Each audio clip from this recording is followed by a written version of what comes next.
A paz do Senhor Jesus, seja mais uma vez bem-vindo ou bem-vinda ao canal do Estudo Bíblico José Carlos Maciel. Meu nome é José Carlos e para mim é um prazer ter você aqui inscrito no canal. Agradecendo a você que inscreveu recentemente, dizer a você curta, comente e deixe suas sugestões se você acha que precisa melhorar alguma coisa. E você que tem assistido nossos vídeos e não é inscrito no canal, se inscreva para nos ajudar. Aqui ao lado você vai ver inscrever-se. Você se inscreve, ativa o sininho das notificações que toda vez que eu publicar um vídeo novo, o YouTube lá ia informar você. Amém?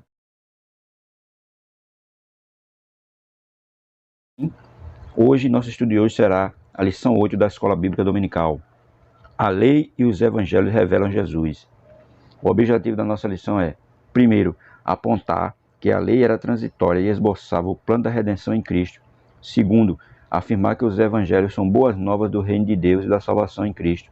Terceiro, ressaltar que a lei não salva, mas a obediência ao evangelho transforma vidas. A obediência ao evangelho transforma vidas. A leitura bíblica em classe, Deuteronômio capítulo 6, versículo 4 a 9 e Lucas capítulo 1, versículo 1 ao 4. Nossa lição está dividida em 3 pontos. Primeiro ponto, o Pentateuco, a lei de Deus, dividido em 3 subpontos. Segundo ponto, os evangelhos, a mensagem de Cristo, dividido também em 3 subpontos. E o terceiro ponto, uma mensagem transformadora, dividida também em 3 subpontos e a conclusão da nossa lição. Palavra-chave da nossa lição, revelar. Viu? Palavra-chave da nossa lição é revelar. Nossa leitura bíblica em classe, Deuteronômio, capítulo 6, versículo 4 a 9. Ouve, Israel, o Senhor nosso Deus é o único Deus, é o único Senhor. Amarás, pois, ao Senhor teu Deus de todo o teu coração e de toda a tua alma e de todas as tuas forças. E estas palavras que hoje te ordeno estarão no teu coração, e as intimarás a teus filhos, e delas falarás assentado em tua casa, e andando pelo caminho, e deitando-te e levantando-te. Também as atarás por sinal na tua mão, e te serão por frontais entre os teus olhos. Está vendo? Falar aos filhos a palavra. Falar aos filhos a palavra. Quer assentado, quer andando, quer deitando, quer levantando. E também as terás por frontal na tua mão, e te serão por frontais, né? E atarás na tua mão, e te serão por frontais nos teus olhos. E os escreverás nos umbrais da tua casa e nas tuas portas. Veja, escrever a palavra nos umbrais da casa e nas portas. Lucas, capítulo 1, versículo 1 a 4. Tendo, pois, muito empreendido por ordem a narração dos fatos que entre nós se cumpriram, né? Tudo aquilo que se cumpriu a respeito de Cristo. Lucas colocou tudo em ordem. E segundo transmitiram os mesmos que os presenciaram desde o princípio e foram ministros da palavra, né? Os mesmos que presenciaram, né? Não foi conversa aleatória, não. Ele falou com pessoas que presenciou tudo a respeito de Cristo. Aí ele diz: pareceu-me também a mim conveniente descreveres a ti, ó excelentíssimo Teófilo, por sua ordem, havendo-me já informado minuciosamente de tudo desde o princípio, para que conheçais a certeza das coisas de que já estás informado, que ele já sabia alguma coisa de Jesus. Mas Lucas vai e colocou tudo em ordem, né? E falou com pessoas que presenciaram os fatos. Não foi fatos aleatórios, foi com pessoas que presenciaram os fatos, né? Por isso que ele diz: para que conheçais a certeza das coisas que já estás informado. O textuário da nossa lição vai dizer assim: ouve, Israel, o Senhor, nosso Deus é o único Senhor. Deuteronômio capítulo 6, verso 4. Nossa verdade prática vai dizer: a lei não salva, mas esboça o plano da redenção em Cristo, confirmado nos evangelhos. Tá vendo? Ela não salva, mas confirma o plano da redenção em Cristo, né? Que é confirmado pelos evangelhos. Nossa introdução vai dizer assim: a lei e os evangelhos pertencem respectivamente ao Antigo e ao Novo Testamento. São livros sagrados de origem divina, que integram o cânon das Escrituras. Possui igual autoridade como regra de fé e prática. É claro, tanto o Antigo como o Novo. Todos os dois são divinos. E são regras de fé e prática que nós devemos o quê? Colocar em prática em todo o nosso dia a dia. Aí ele diz: os preceitos e as narrativas da lei têm aplicações nos evangelhos. Na lição de hoje estudaremos a relação entre o Pentateuco e a mensagem de Cristo. É claro, porque o Antigo só fala de Jesus e o Novo confirma, né, que Jesus veio ao mundo, que Jesus viveu entre nós, e é um completa o outro. Primeiro ponto, Pentateuco, a lei de Deus. Os 5 livros da lei, Pentateuco, é uma palavra derivada dos termos gregos penta e teuchos, que significa 5 volumes, Trata-se do conjunto formado pelos 5 primeiros livros do Antigo Testamento: Gênesis, Êxodo, Levítico, Número e Deuteronômio.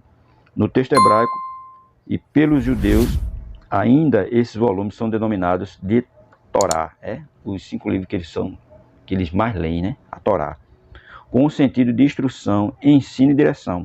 A totalidade do Pentateuco é identificada nas páginas da Bíblia Sagrada como a Lei, Êxodo 24:12, Mateus 5:17, a Lei de Moisés, Josué 8, 31 e 32 e Atos 19, 13 e 39.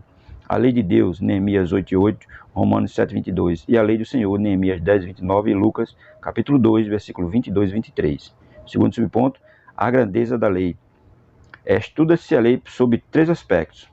Ponto A, morais, que possuem validade permanente para todos os povos, né? São morais, lei morais. Segundo, leis cerimoniais, tratam da liturgia religiosa dos judeus. Ponto C, leis civis, que dizem respeito à responsabilidade do israelita como cidadão. Nossa declaração de fé ensina que a lei de Moisés é o mais importante código de lei da antiguidade, por sua santidade, por seu caráter espiritual e por sua autoridade divina, é claro, porque ele deixou várias leis ali para que os israelitas cumprissem e seguissem, né? Os 10 mandamentos, tem ali 10 mandamentos, mas tem mais, que era para eles seguirem, mas eles não seguiram.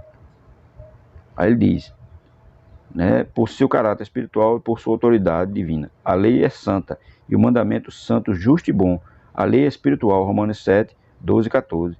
Contudo, enfatiza o documento doutrinário que a grandeza da lei vai além de tudo isso, pois nela Deus esboça o plano da redenção humana em Cristo, porque o fim da lei é Cristo para a justiça de todo aquele que crê. Romanos 10 e 4, tá vendo? O fim da lei é Jesus. E a Bíblia deixa bem claro que aquele que viver pela lei será julgado. Mas Cristo veio para nos conceder a graça de não viver sob a autoridade mais da lei, né? Terceiro subponto, a lei e a fé cristã. A Escritura afirma que a função da lei era transitória, Hebreus 10:1. Ela foi dada para revelar o pecado e mostrar a necessidade da graça, Gálatas 3:19. E assim serviu de aio para conduzir a redenção em Cristo, é claro, porque aio significa alguém que conduz, alguém que cuida de alguém que guia alguém. E dessa mesma forma foi a lei. A lei estava cuidando, guiando o povo, mostrando a ele que a redenção não era através da lei, mas sim de Cristo, né? Apontava para Cristo. A lei encerrou a humanidade debaixo do pecado, Gálatas 3:22. Desse modo, ninguém pode ser salvo pelas obras da lei, Gálatas 2:16. Vamos ver aí, Gálatas 2:16. Né? Gálatas, capítulo 2, versículo 16.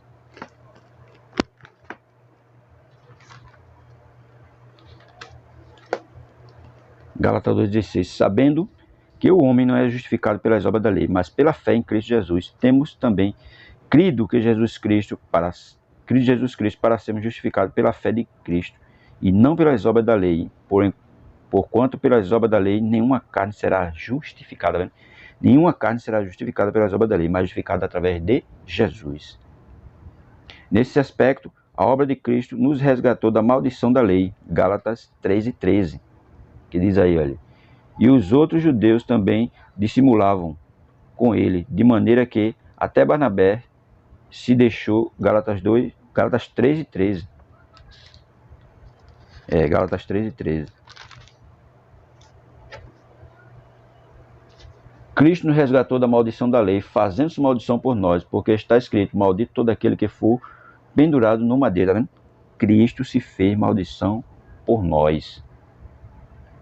Aí, e nos deu vida mediante o Evangelho, 2 Timóteo capítulo 1, verso 10. 2 Timóteo capítulo 1, verso 10. Cristo, o único sem pecado, cumpriu a lei e inaugurou a dispensação da graça, Efésios 3, verso 12. 3 e 12 de Efésios, que diz assim, no qual temos ousadia e acesso com confiança pela nossa fé nele, tá vendo? A nossa fé nele, ousadia para entrar na presença de Cristo, na fé em Jesus, que foi ele quem derrubou, né, a parede que separava.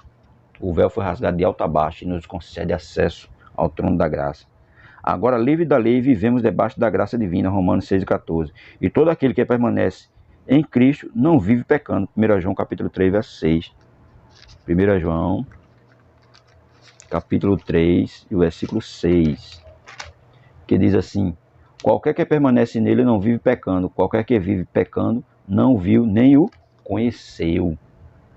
Porque quem não conhece Jesus vive na prática do pecado, mas quem conheceu Jesus não vive mais sob o aprisionamento do pecado. Ele está livre para fazer a vontade de Jesus. Tá vendo? Isso aí foi o quê? O Pentateuco, a lei de Deus, os 5 livros da lei, a grandeza da lei, a lei e a fé cristã. Segundo ponto, os evangelhos, a mensagem de Cristo. O conceito do evangelho, o termo evangelho tem origem no grego evangelion, com o significado de boas novas, refere-se à mensagem do reino de Deus e da salvação por meio de Cristo. Atos 15, Atos capítulo 15 e versículo 7. Você estiver acompanhando o vídeo, abra a sua Bíblia para você estar inteirado com os versículos. E aprender a manejar a Bíblia, que é melhor, né? Atos 15, verso 7, que diz assim: e havendo grande contenda, levantou-se Pedro e disse: varões irmãos, bem sabeis que já há muito tempo Deus me elegeu dentre vós para que os gentios ouvissem da minha boca a palavra do evangelho e crescem. Tá vendo? Deus, né? Elegeu ele para que ele proclamasse a palavra do evangelho e eles crescem. E os gentios crescem na palavra, e eles creram. Seus autores são chamados de evangelistas, que significa portadores de boas novas. Os 3 primeiros, Mateus, Marcos e Lucas, são chamados sinóticos, porque são semelhantes entre si. É claro, quando a gente lê Marcos e Lucas, vê Mateus, Marcos e Lucas, vê uma semelhança entre eles nas suas escritas. Por isso são sinóticos, porque são semelhantes. Os sinóticos resistem especialmente ao ministério de Jesus na Galileia. O 4º evangelho, João, tem peculiaridades próprias e enfatiza o ministério de Cristo na Judéia. Ressalta que, embora retratada de modo distinto, a mensagem dos evangelhos é única. Gálatas 1:18. É claro, porque a mensagem deles é única porque ele só fala de quem? De Jesus. Ele não fala de outra coisa. A mensagem deles é Cristo. E quando se fala de Cristo, né, é uma mensagem única. Gálatas 1:18. Depois, passado 3 anos, fui a Jerusalém para ver Pedro, que fiquei com Gálatas 1:18. Depois, passado 3 anos, fui a Jerusalém para ver a Pedro e fiquei com ele 15 dias. Tá vendo? Tá vendo? A mensagem do evangelho é única, não muda, né? Tudo é uma coisa só. Veja que às vezes as pessoas querem mudar, botar na cabeça de querer mudar a Bíblia, que a Bíblia vai ser atualizada, que a Bíblia precisa isso, precisa aquilo. A Bíblia não precisa nada. Quem precisa se atualizar na Bíblia somos nós. Aprender a ler a Bíblia. Aprender a se inteirar da Bíblia. É isso que nós devemos fazer. Por isso que diz: embora retratada de modo distinto, a mensagem dos evangelhos, né? A mensagem dos evangelhos é única, não muda. É uma coisa só. Segundo subponto, a mensagem do reino de Deus. Em Mateus, o Senhor Jesus, após o batismo nas águas, Mateus 3:16, e sua vitória na tentação no deserto, Mateus 4:11, passou a pregar a chegada do reino dos céus, Mateus 4:17. Nos outros sinóticos, a pregação do reino também aparece como tema central da mensagem de Cristo, Marcos 1:15 e Lucas 4:43. E João enfatiza que o reino divino não é deste mundo, João capítulo 18, versículo 36. João 18,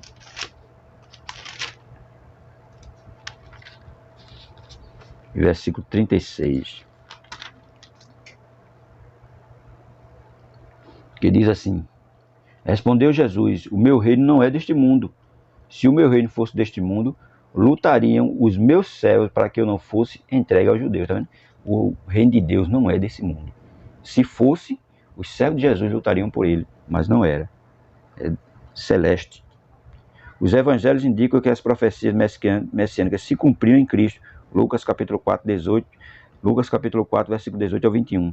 Neles, Jesus é apresentado como o filho de Davi e o filho de Deus, Mateus 1:1, Marcos 1:1. Sua vinda inaugura o começo do reino e requer a convenção dos pecadores, João 3:5, né? João capítulo 3, versículo 5, que é ali o quê?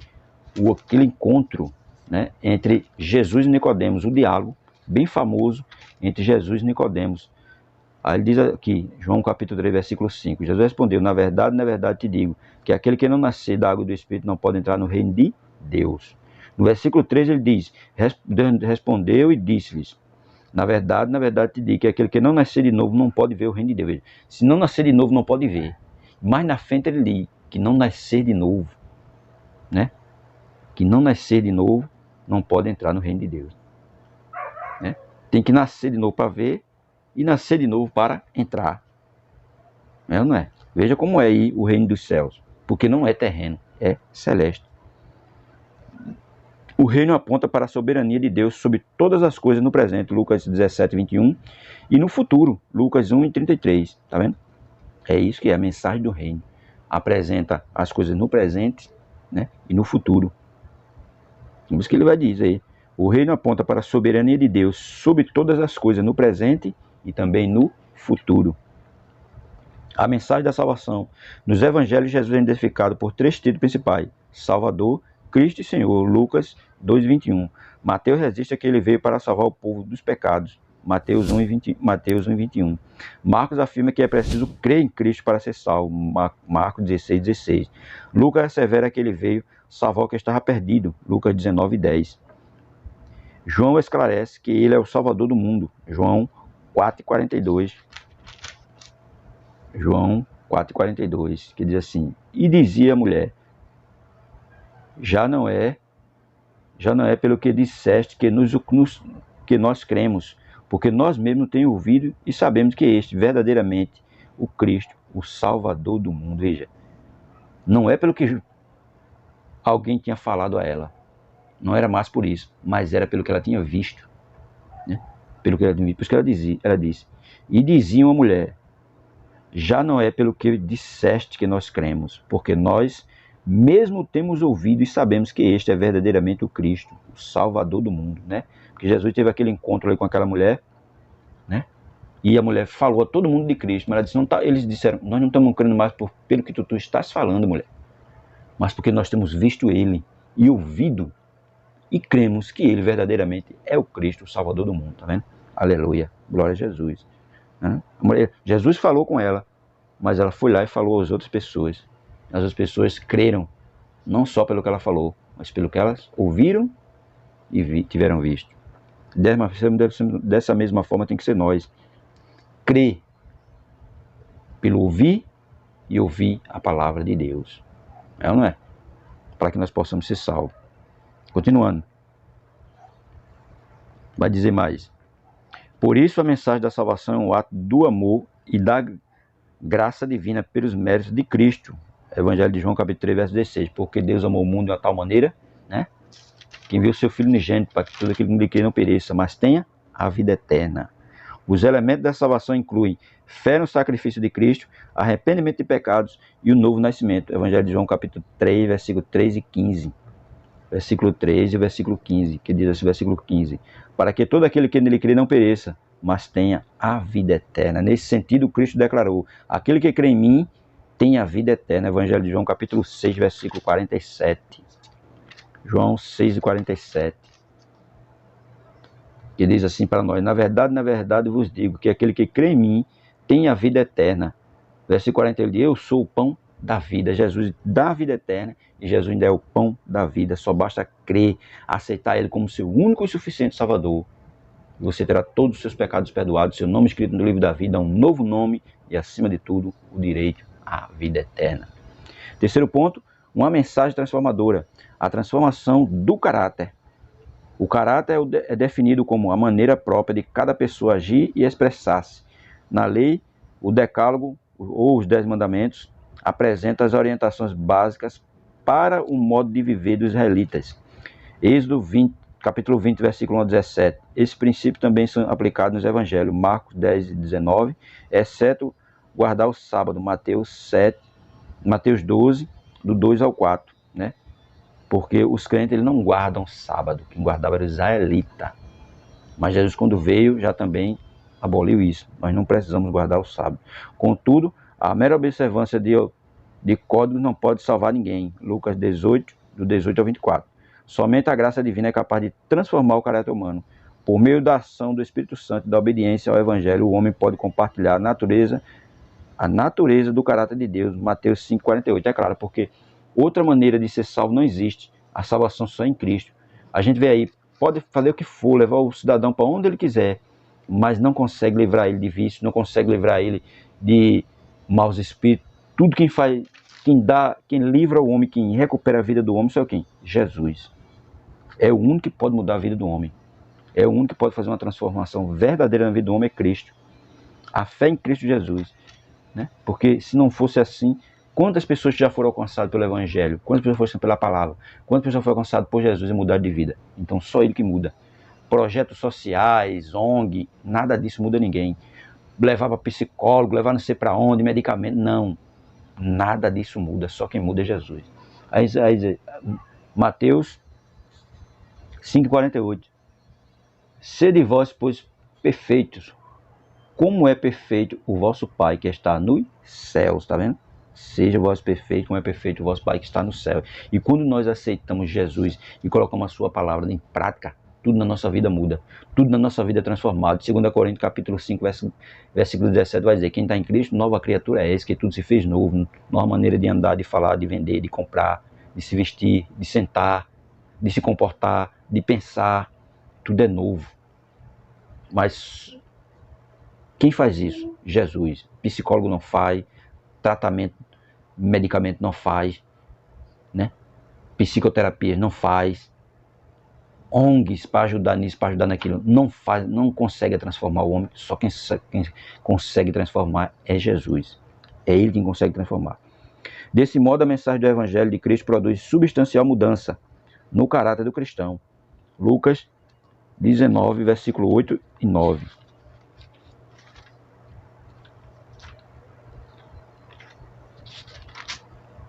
Lucas 19, versículo 8 e 9. Que diz assim, e levantando Zaqueu disse ao Senhor, Senhor, eis que eu dou aos pobres metade dos meus bens, e se em alguma coisa tenho defraudado alguém, o restituo quadruplicado, tá vendo? Veja a mudança. Ele era cobrador de impostos, rico, mas quando ele teve um encontro com Cristo, ele disse, se eu tinha defraudado alguém, eu vou devolver quadruplicado, tá vendo? E ainda vou dar, Senhor, a metade dos meus bens para os pobres, tá vendo? E disse-lhe Jesus, hoje veio salvação a esta casa, pois também esse é filho de Abraão, porque o Filho do Homem veio buscar e salvar o que se havia perdido. Veja que Zaqueu estava perdido, mas Jesus foi lá, teve um encontro com ele. Quando ele teve um encontro com ele, mudou a vida totalmente. Se ele roubava alguém ou defraudava alguém, ele passou agora a não querer defraudar mais ninguém, pelo contrário, ele agora quis restituir as pessoas que ele tinha defraudado. Veja que mudança. Quem é que faz isso? Jesus. Quem é que faz isso? O Espírito Santo. Quem é que faz isso? A palavra. Quando ele viu Jesus, que Jesus falou com ele, ele teve uma mudança radical. E é isso que muitas vezes acontece. Quando nós damos lugar ao Espírito Santo de Deus, ele nos muda e muda por completo. Aleluia. Glória a Jesus. Segundo subponto, a restauração da família. Na lei, a dissolução do casamento era permitida por qualquer motivo, Deuteronômio 24, 1 a 4. Essa concessão banalizava a união conjugal e provocava ruptura na família. Nos evangelhos, Cristo ensina que o propósito divino para o casamento é a união indissolúvel entre um homem e uma mulher. Gênesis capítulo 1, versículo 27 e Gênesis capítulo 2, versículo 24. E Mateus 4, 19, versículo 4, versículo 5. Mateus 19, versículo 4, versículo 5. Porque é isso que o evangelho produz, né? O casamento é a união entre um homem e uma mulher. Mateus 19, indissolúvel. Mateus capítulo 19, versículo 4 e 5. Ele, porém, respondendo, disse, não tens lido que no princípio o Criador os fez macho e fêmea? E disse, portanto, deixará o homem pai e mãe, e se unirá à sua mulher, e serão dois numa só carne. Serão dois numa só carne, o homem e a mulher unidos ali, olha. Deixará o homem seu pai e sua mãe, e se unirá à sua mulher, e dois serão uma só carne. Tá vendo? Por isso que ele diz, e da obediência ao Evangelho, o homem pode compartilhar a natureza do caráter de Deus. Desse modo, a mensagem do Evangelho de Cristo produz substancial mudança no caráter do cristão. Aqui já, né? Mas a gente está falando aqui agora, lá embaixo. Cristo ensina que o propósito divino para o casamento é a união indissolúvel entre um homem e uma mulher, tá vendo? Esse ensino é enfatizado com as seguintes palavras: o que Deus nos juntou, não separe o homem. Mateus 19:6. Tá vendo? Mateus 19:6. Assim não são mais dois, mas uma só carne. Portanto, o que Deus juntou, não separe o homem. O homem não pode separar, né? Porque são uma só carne. São uma só carne. As exceções são justificadas em casos de morte, Romanos 7:2, infidelidade, Mateus 5:32, e deserção do lar pelo descrente, 1 Coríntios, capítulo 7, verso 15. Só é aceitável a separação nesses casos: traição, o homem não quer morar mais com a mulher, e em caso de morte. Aí é respeitado, né, que haja uma separação, só nesses casos.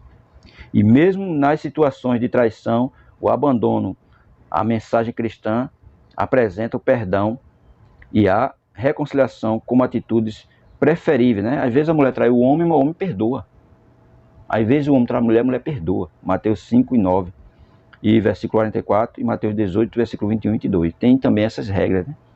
A gente não sabe do coração das pessoas. Às vezes a pessoa foi traída, mas ele, né, por cristão que é e amante a Deus, perdoa. E perdoa e continua voltando a viver o normal. Também tem isso. Terceiro subponto, a regeneração da sociedade. Nossa declaração de fé afirma que a estrutura dos 10 mandamentos que fazem parte da lei diz respeito a Deus e à sociedade e envolve pensamentos, palavras e obras. O Senhor Jesus ensinou que todo o sistema mosaico, a lei e os profetas, está resumido em duas ações: amar o Senhor e amar o próximo. Mateus capítulo 22, versículo 37 a 40. Os evangelhos asseguram que o amor de Deus para com a humanidade é base da salvação. Evangelho de João capítulo 3, versos 16 e 15 e 13. Em vista disso, os cristãos receberam a missão de proclamar essa mensagem às nações. Mateus 28, 19.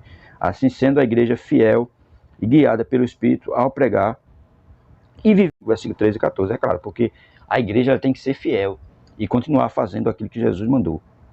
Para concluir, a função da lei era transitória. Ela revela o pecado, mas também aponta o plano da salvação em Cristo Jesus. Gálatas capítulo 3, versículo 24, versículo 25. O Senhor Jesus nos libertou da condenação da lei. Gálatas 3 e 10, capítulo 3, versículo 10 ao 13.